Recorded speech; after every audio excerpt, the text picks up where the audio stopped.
Welcome to today's talk on effective training for you. As we go through this presentation, if you have any questions that pop up or have anything individual that you want to point out and discuss, I just ask that you open up the chat and you can put that question into the chat, and then I will respond to those as they come in if they fit where we are in the presentation, or we will hit those questions at the end and go through a little Q&A at the end of this presentation. The goal of this is to give you just a high-level overview of what goes behind the scenes, or what happens behind the scenes when you're building a training program and finding the best way forward for an athlete. And this could be excuse me, someone that has a very specific goal of setting a personal best in the sport of swimming, for example. Or this could be someone that just wants to feel better, move a little bit better, have less pain, and enjoy life at a higher level. So this is going to show you what that thought process looks like.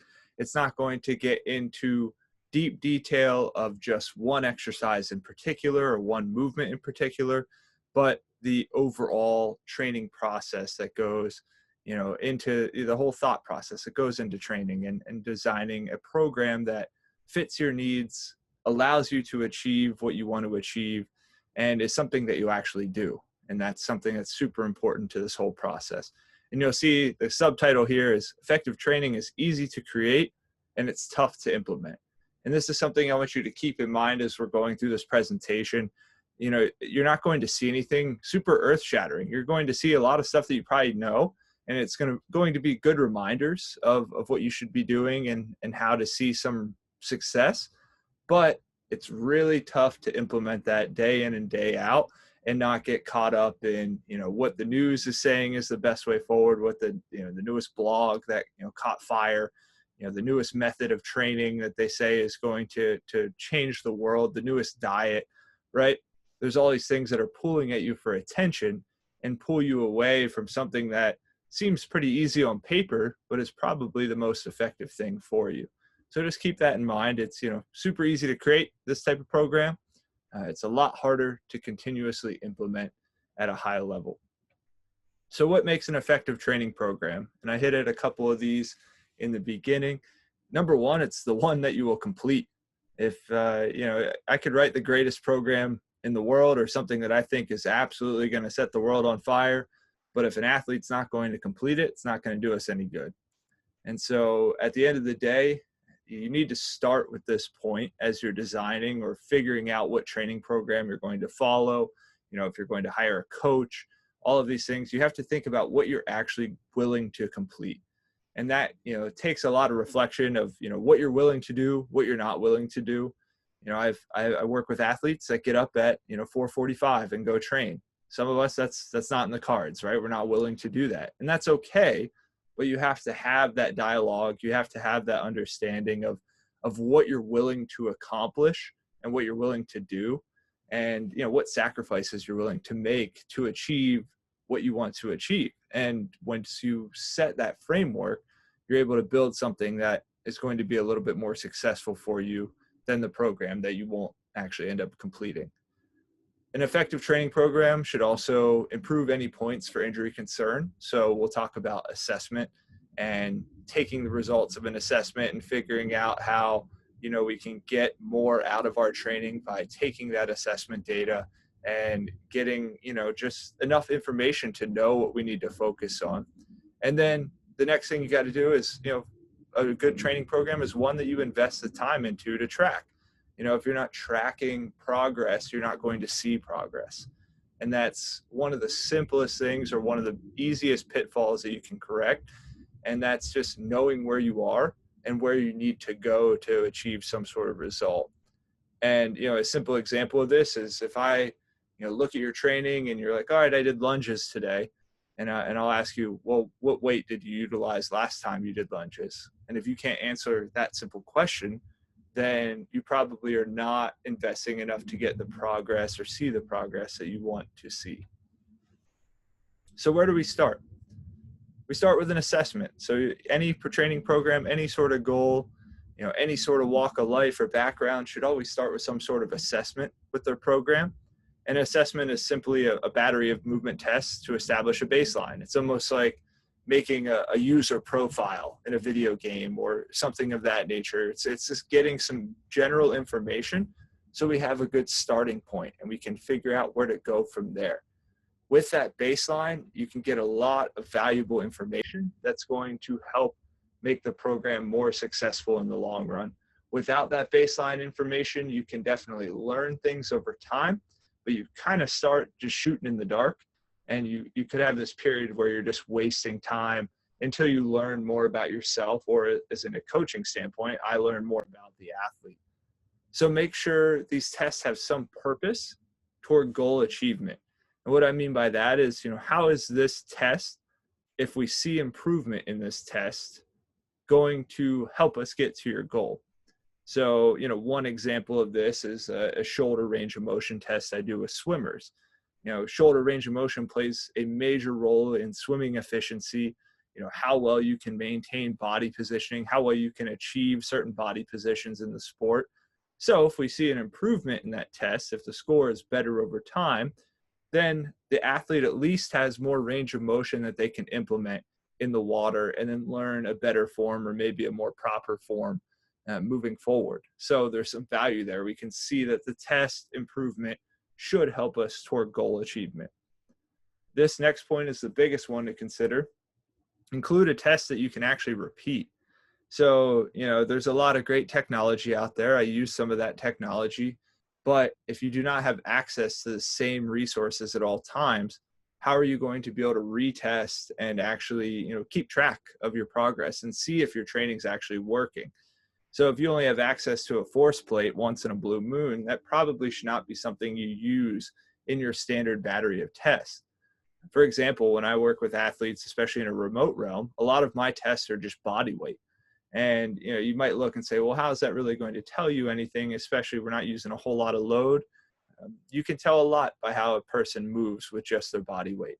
And so it's a good starting point. It's something that we can replicate often, and it does not require any additional equipment that they have to go out and purchase or anything like that. So the chances of that test getting completed when it's scheduled is very high. And that's something you want to keep in mind when you pick some sort of test, to see where you're at and build this baseline, and then eventually retest and see if your program is actually helping you progress forward. Make sure it has some sort of purpose towards your goal, and make sure it's a test that you can repeat pretty easily without, a whole lot of resource or need, unless you have that resource at all times. Different assessments or tests, as I'm calling them, should look at range of motion, should look at power, how well you can maintain body positioning, and buffering capabilities, how well you can handle hydrogen ion buildup in your system, and you're able to operate in that more anaerobic state for longer at a higher intensity, and things of that nature. And again, these tests or these assessments that you're going to do need to be specific to your goals. And then there's some that are just honestly good general health, foundational pieces of training that are good to focus on throughout this process. So here's a video. This is one of the tests that I'll do with athletes, and it's just a broad jump. It's a simple broad jump. So starting up tall, jumping out as far as you can, and landing, and then we measure where the heels land. So I'll play that a couple more times just so you can see it. What do you think this test measures? If you were looking at this test and you saw this in your assessment, what do you think this is really measuring? And the answer would be power. How much force can you generate in a short amount of time, and then express that power throughout some sort of movement? So I love the broad jump because it's simple to measure, right? All I have is a tape measure here, the athlete jumping out, and then you can use a PVC pipe or you can use your hand to measure the distance the athlete traveled. Very simple to implement, a lot of good data, and it's very easy to see an improvement or a decrease, right? If we test this again in a month and the athlete can't jump as far, all right, power might be down or the athlete might be fatigued. If we see an improvement, okay, maybe power has increased, or maybe the athlete is in a much better state to take the test that day, and we can build upon that data over time. In terms of this, you can see on the athlete's shirt, it says swimming. So this is a swimmer. The broad jump looks at start power, how much power you can produce right off the blocks It looks at how well you can produce power off of your walls as well. So if you're a sprint athlete, for example, starts and walls are the name of the game in that discipline of the sport of swimming, or that little subset of the sport of swimming. Power development in any sport is critical. Power development also is what gets you off the couch or out of bed in the morning. If you cannot produce power, you're not able to go from that resting state to an active state. So even though it's a performance measure, we're totally using it for sport related. It also checks the box of, hey, this is a lifestyle thing. This is a life measure as well that we can utilize, and an improvement is good for long-term pieces of life as well. Here you can see this is the body weight assessment I was telling you about. So this is what I do with most of my remote athletes that I train, or my remote clients that I work with. And it gives me a good starting point to understand them and develop a program that's going to help fit their needs and help them achieve the goals they want to achieve, while also taking care of, all the aches and pains and potential injury pitfalls that could show up. So these are some actual scores from an athlete. You can see here, we did a shoulder test, and we also did a straight leg raise, split squat test, hip hinge test. Again, not going to go through all of these different videos, but you can see that start with some range of motion activities. For these tests, I just use a 1, 2, 3 scoring system, keep it nice and simple. This athlete has pretty good range of motion, a little bit more that we could work on in the shoulders, which is relatively common. And that's something that, we can factor into the program as we move forward. We look at power, then we go into body weight strength, just a pull up, push pull type testing. And, we can see there 1 pull up, that's awesome. This was a female athlete. 1 unassisted pull up is already putting you pretty high, probably in the 90th percentile or higher for female athletes. And then that's something we can build upon over time. And then push-ups as well. Push-ups don't just look at horizontal pushing, they also look at how well you can maintain body positioning. And then moving on to capacity, that was that, buffering against hydrogen ion buildup that can show up in the system and be present when you're, working at a high level or training at a high level. So this one for this athlete is the biggest area for improvement. And this athlete scored 38 repetitions in a minute. And we would want to see that somewhere near 60 or 1 squat a second pace. And what that means is the athlete can work at an extremely high level without hydrogen ions building up in her system and causing her body to turn more acidic. Once your body starts to turn more acidic, it does not matter how mentally tough you are. It does not matter, mind over matter does not play a role in that. Eventually your body has to slow down because it's getting out of balance with pH. And once that pH balance falls out of a certain range, you absolutely have to slow down. So that is a great test for athletes that have to work at a high level for maybe a little bit longer than the energy system wants to allow. And then we can work on improving that capacity over time. And then finally, finishing out with some static body positioning.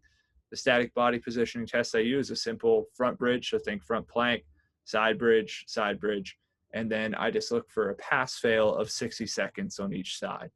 And then from there, we now have this profile. We almost have this, this user profile that we can utilize to really help design an effective training program for the athlete, and not just start by shooting into the dark. And then from there, everything we do in training is also an assessment. Everything we do from, all right, I scheduled this block of squats today and you rated it an 8 out of 10. That's still information coming in, but this is how you get that foundational point to understand what you need. So after the assessment, where do we go? The next big thing, and if you don't take anything else away from this entire presentation, I hope you take this slide with you. It is get comfortable with tracking your training. And this is where I see the pitfall. This is where I see what I call the gray area of lack of improvement and frustration and just, no forward progress occur. And it's when you're not tracking your training. And there's a couple different ways you can do this, right? You can have a notepad, you can have an app on your phone. So this image that you're seeing is the user profile that my clients and athletes see in their app profile. It tells them the last time they did the exercise and what they did it, what weight they utilized, how many repetitions they did. And then it also gives them a projection of what their max might be or what they do at the highest level. And we can use this information over time to see progress, and it'll chart it out for them. And for me as a coach, I can go in and see this information firsthand and change the program to fit what the numbers are showing. This makes it very easy for the athlete to go back and see exactly where they were previously. And then based off of the notes in their training, it might say, hey, I want you to try to progress by 5 pounds this week. Well, you can't progress by 5 pounds if you don't know what you did last time. So I want you to think about getting comfortable with tracking your training. If you're not at least staying at the same weight that you utilized previously, you're almost honestly kind of wasting your time.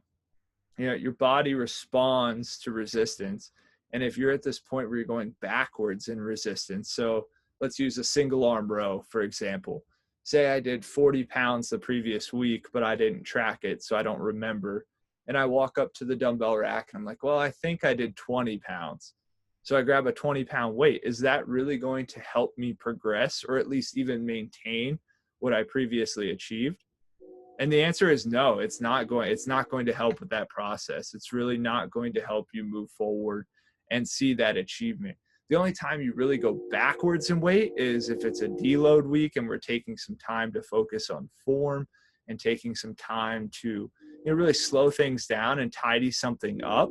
But if you're going backwards because you're not tracking and you're not, just understanding where you are, you're really missing out on an opportunity to move forward, and you're missing out on a chance to have progress with the time you have. And that's when that gray area starts to happen. That's when frustration starts to peak. That's when, oh, this program's not working. I must move on to another one, or I must need to find something else starts to happen. Or maybe you just didn't invest the time to truly see that progress. And I have this point down at the bottom to really drive it home. This is the biggest reason for lack of result is lack of awareness. If you're not aware of where you are and where you need to go and what you did last time, you can't expect to see result. So this is actually 2 pictures from my training journal that I just write down the exercise I'm doing and how I need to progress. And the reason I took these 2 pictures is because I want to show you that there are multiple ways to track your training. So the picture on the right, this is when I had access to a gym any day I wanted it. I had access to all the weights I needed and things like that. So you can see I have my weights listed here. For the hang clean, I progressed from 205 to 210 during week 2 to 215 during week 3. And then I couldn't progress week 4, but I maintained at 215 for week 4. Okay, and you can see I'm tracking. I know exactly where I was the previous week, and then I can try to progress there if my program is set to do that. On the left side, I only have a certain amount of weight. So this is my current environment. I have a few sandbags, a few bands, but I can't really change the weight that much. I don't have as much flexibility with my weight. So this one is based on volume. So the left side, all right, I started with my front rack split squat at the very top there. Week 1, I did 12 repetitions of the weight I had available. Week 2, I did 16 repetitions. Week 3, I maintained, I did 16 repetitions. And then week 4, I finished out with 20 repetitions. So it's still showing me progress. It's the same amount of weight, but I increased the repetitions each week. So there's 2 different ways, and this is just 2 of the many ways that you can track your training, but you can see it works for if you're in a weighted environment where you have all the resource you need, or if you're in a different environment where you have a set amount of resources, you can see how you can still track progress without going up in weight as well. The next big thing you have to understand, or the next big thing to learn in this process, is to understand how to make changes. And this is a very tough thing to learn because just like we like certain foods more than others, we gravitate towards certain foods, or we gravitate towards certain nutritional aspects. We gravitate towards certain exercises that we're good at, or we just, we like, right? And those are great things. It's great to like exercise, but you want to make sure your program is very comprehensive. You want to keep your training comprehensive. And so what I mean by that is, if you get to the point in your training and say you have a squat variation scheduled, but you just don't like that variation, or it's not really working for you, you need to make an adjustment, and then you sub in a push-up. Well, a push-up and a squat are not from the same movement categories, and then it's going to develop a gap in your training. So when you're doing the substitution, I want you to think about substituting exercises that are similar from the same categories of movement. Oftentimes I'll see, the push-up for a squat variation happens all the time because maybe we like push-ups, right? Or maybe we don't like push-ups and we sub in a squat for a push-up. Same thing, we're having a gap in the training there. So you need to pick from the same buckets to keep your training comprehensive. The next thing, understand that pain is a signal. Pain is not a great thing. We don't want to be in pain at all times, right? That's something we're trying to improve. But understand it is a signal. It's there to help you understand something about your body. And so this is where you really have to kind of, put pride aside, check your ego at the door. And if you feel pain, maybe you shouldn't do that variation. So the biggest, example of this is the back squat. This is one, with the barbell on your back. A lot of people like that movement, and then it stops working for a lot of people as well, because maybe lifestyle factors, maybe you sit at a desk all day, so you just lack the mobility, you lack the range of motion to be able to do that exercise consistently and at a high level without pain. And then, you keep doing it, so you experience pain, right? Your back starts to hurt, things start to bother you, but you like that exercise, so you keep pushing forward. That pain might be saying, hey, you're not able to invest the time you need to into this movement or preparation for this movement, or maybe your body just needs something different. Athletes get to a point in their career when it's more about just figuring out something that works and getting after it, continue to get stronger with whatever works for your ability levels, and you can continue to see progress, even though it might not be your favorite movement or, the variation you started doing at the beginning of your career. It could change over time and could really, evolve as you evolve as an athlete. But you have to understand that pain is a signal. There are multiple ways to move forward. And then you just have to find that variation that works well for you, where you are now. Doesn't mean it can't ever change, but find where you are now and then move forward and progress and get stronger with that variation. So one example of this is a progression and regression sheet that I utilize. And this just shows you, this is not even all the exercises I use in my training programs, but it shows you how many variations are out there and available, at your disposal to sub in and sub out for different movement patterns. So let's take a look at the knee dominant. Since we've been focusing on some squat talk here in the last couple of slides, if you have a squat with a barbell scheduled. So if we go down here and you see a squat with a barbell scheduled in your program, but that's causing you pain, that's causing you discomfort. Maybe you just don't understand the movement, you're not that comfortable with it. Don't jump over to the horizontal press, right? We're not jumping over to the horizontal press to add a push-up in. Look at all these other knee dominant exercises that you could sub in that are going to give you similar value to a squat with a barbell.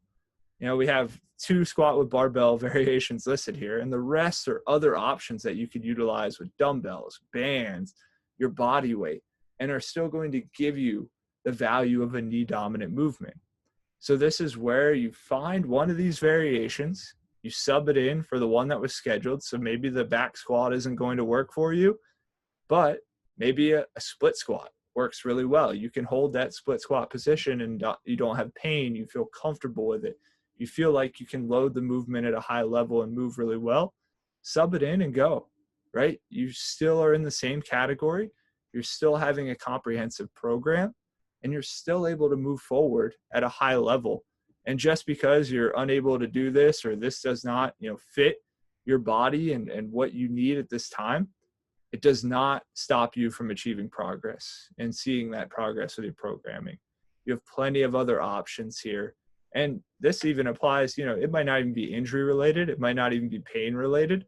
Some days a certain variation just does not work for your body and you need to make a slight adjustment. instead of completely scrapping that movement pattern, just find something else that fits and move forward. So let's look at a training session, and let's look at the different parts of that training session. We'll finish out by breaking these down and just giving an idea of what I look for in a training session and what the purpose of each of those things are, and then how you can just, take this, follow this format, or understand your training. If you're training with me currently, you can understand your training a little bit more at a higher level. So part one is always training prep and phase prep. This is about 10 to 15 minutes in length. And the goal is to take those assessment scores from the beginning, especially the range of motion and stability assessments, and improve usable range of motion. So if we go back to the athlete where I showed her results, you saw that, shoulder. We want to improve shoulder just a little bit. They scored a 2 in each shoulder, so that's something we can work on. We can work on that in the training and phase prep. So the supine pull down with the band is really working on the shoulder. It's really working on healthy shoulder range of motion. Even if you scored really well on your shoulders, it's something you want to maintain. We don't want to lose that. So it's something we can put in here for a maintenance piece as well. We also want to improve areas of injury concern. So if there's any sort of instability we were seeing in the assessment, we can work on that here. It's a little bit more low impact, lower intensity. It's a great time to learn and to get more comfortable with different movements that our bodies are capable of producing. And then finally, we want to prepare for the demands of the upcoming training session. If it's a hinge day, if it's a squat day, we want to make sure our hips are ready to roll. Maybe our ankles, right? If we're feeling really tight in the ankles, we want to make sure we're prepared with full ankle range of motion, or trying to improve that ankle range of motion a little bit before we go into a loaded squat variation. So we use this time to, again, improve usable range of motion, improve any areas of injury concern, and prepare for the demands of the upcoming training session. After that, we're going to move on to part two, which is going to vary based off of your injury concerns or where you are in your training and what you're comfortable doing. So it's either going to be power or skill-based, or a combination of the both. So again, approximately 10 to 12 minutes, a little bit shorter than our training prep and phase prep segments. Power is going to focus on things like jumping, bounding, skipping, maybe a faster row variation. It might be something where you have a certain time you want to hold. For example, 1 squat a second or 1 row a second type pace. On the skill side, it might be something new. It might be something that needs improved. It could be we're working on just a slight tweak in body positioning. We want to work on that. Maybe we're working on the landing from a jump, and we want to work on that and slow it down a little bit more. Maybe we're working on the transition from a jump to the next jump. So we want to take some time to work on the mechanics there. It's a great time to do it early on in the session because you're most fresh. We've gone through the warm-up, if you want to call it, the training prep and the phase prep, to make sure that your body is prepared. Now that you're prepared, we want to focus on some of the higher level things while our minds are really engaged. We're feeling really ready and part of this process. So here's a power output segment that I'll utilize with athletes. Super simple. This one's looking at a little bit of skill work. So we're using a depth drop, working on how well you can control the landing phase of a movement and kind of slow yourself down at a faster rate. And then ankle jumps. So we're working on power, getting off the ground with minimal contact time, and working on how much height we can achieve, which is going to show us power. It's a powerful movement done quickly over time with minimal contact with the floor. You can see, again, going back to that, that subtitle, it's not very difficult, right? This is not earth-shattering stuff that I'm showing you, but can you implement this for days, weeks, months, years upon end without kind of getting caught up in different things and straying or lacking the ability to track something? It's hard to do. It's a very hard thing to do, even though it's very easy to write this out and put it to paper. Part 3 is going to be your strength segment. And this is going to range from anywhere from 15 to 30 minutes, depending on the program length, time you have available, resources, where you are in your training cycle, where you are in your training history as an athlete. And it's just going to have that variation of time based off of those things. One thing I challenge you to think about is stop fearing strength.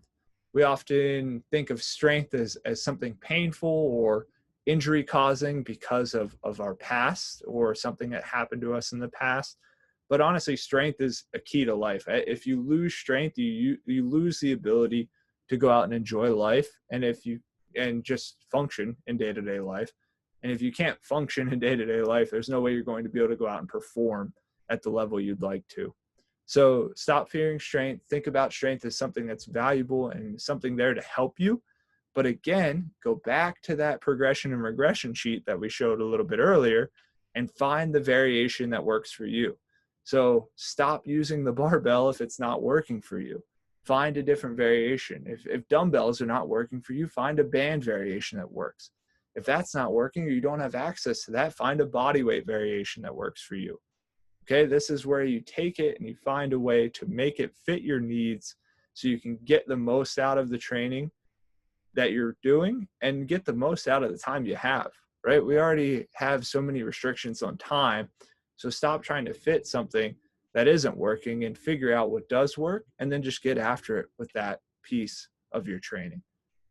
The final phase, and this one again varies based off of who you are, what you're training for, what other things you're doing outside of these training sessions. But it's part 4 is either conditioning or working on some form of weakness.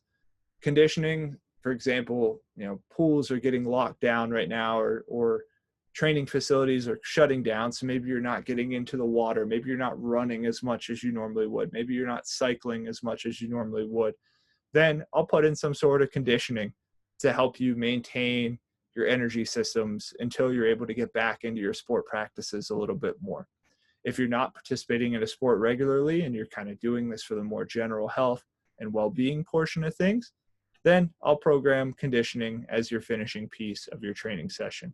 This helps us put the final touches on everything that we worked on, helps you use oxygen better, helps you be prepared for different changes in energy systems and get the most out of your abilities. And it's going to range anywhere from 8 to 15 minutes in length, depending on what time we have left. If you do get in the water, if you are part of some sort of program where you're training regularly and you're getting plenty of conditioning somewhere else, there's no need for me to add that in on top of what you're already doing. So we'll take this time to further work on some sort of weakness that has popped up in training or just based off of your assessment, and takes a little bit of extra time to really focus on something you need to spend a little bit of extra time on. And just the more time we spend on it, the faster you'll see some sort of change. So we can use that time wisely for either a conditioning piece or for a weakness. So that's what it looks like when I go through and build a training cycle and then an individual training, plan or individual training program for someone. And that's something you can take different pieces of that and apply to your own program. And a couple of reminders as we close this out, I want you to think about finding movements that work for you and then execute those movements. This is something that takes almost an awareness. It goes back to just understanding that there's multiple ways to get to your goal. And do not be frustrated if your way looks a lot different than your training partner or your friend's way or your family's way to get there. There's multiple ways to do it, and it's all about finding those movements that work for you and execute. Don't worry about what someone else is doing. It might work for them, great, but you also have a way that'll work for you. And then performance happens when health and well-being are taken care of. And what I mean about that is if we go through this talk again, and I didn't make it so much about athletes, I would give a lot of these same key points to someone who just wanted to be very healthy, well-rounded, able to do the things they need to do in life and not feel that stress and that weight of life kind of pulling at them at such a high level. This talk would look almost exactly the same. And the reason for that is when health and well-being are taken care of, you can go out and perform at a higher level. When they're not in check, they're going to pull away. Those baseline things are going to pull away at your performance ability, and performance is going to be hindered. So if you take care of those little things at first, it opens up the door for performance to happen and for you to push to that extra little percent that you're looking for over time. But without those in check, it just becomes something that's going to suck away from your ability to perform because health and well-being have to be taken care of first. So keep those in mind. Implement these tips as you're going through with your training. If you need any help with those tips, feel free to reach out. I'm happy to help with that. And I hope you found this talk nice and useful.